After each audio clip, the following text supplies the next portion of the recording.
يا صباح الفل.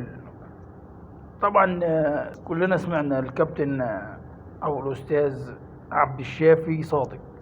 الاستاذ عبد الشافي صادق البرنامج اللي هو بيسجله بيخش العمارة دي اللي انا عليها امن، يعني كل اسبوع بشوفه مرتين وبسلم عليه، وراجل محترم ومية مية. حتى المذيعة اللي معاه برضه في نفس العمارة هي اللي بتستضيفه. كل اسبوع بيعمل حلقتين، بيجي في الاسبوع مرتين. طبعا الكابتن عبد الشافي او الاستاذ عبد الشافي صادق بيقول لك الزمالك ليه شعبيه بره مصر وجوه مصر وفي افريقيا وفي كل حته. طيب يا كابتن يا استاذ عبد الشافي، باي مناسبه في البطوله العربيه حضروا الماتش كله حوالي 300 واحد، 300 واحد في الماتش كله، تمام؟ فالمذيعه بتقول له ايه اللي هي الاستاذه رباب، بتقول له طب والاهلي عامل ايه في مدير الانديه؟ قال لها راح عامل عمره وجه. قال له طب هو الاهلي عامل عمره، الزمالك لا عملت عمره ولا حج.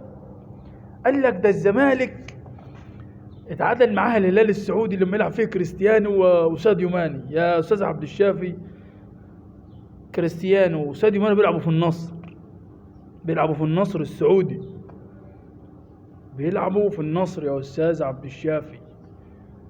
النادي الاهلي بيلعب كريستيانو وساديو ماني بيلعب في النصر.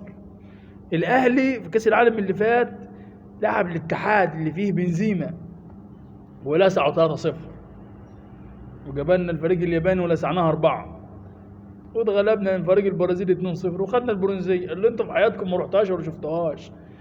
كريستيانو يا كابتن يا استاذ عبد الشافي بيلعب في النصر. صباح الفل، لايك وشير وادعم الفيديو.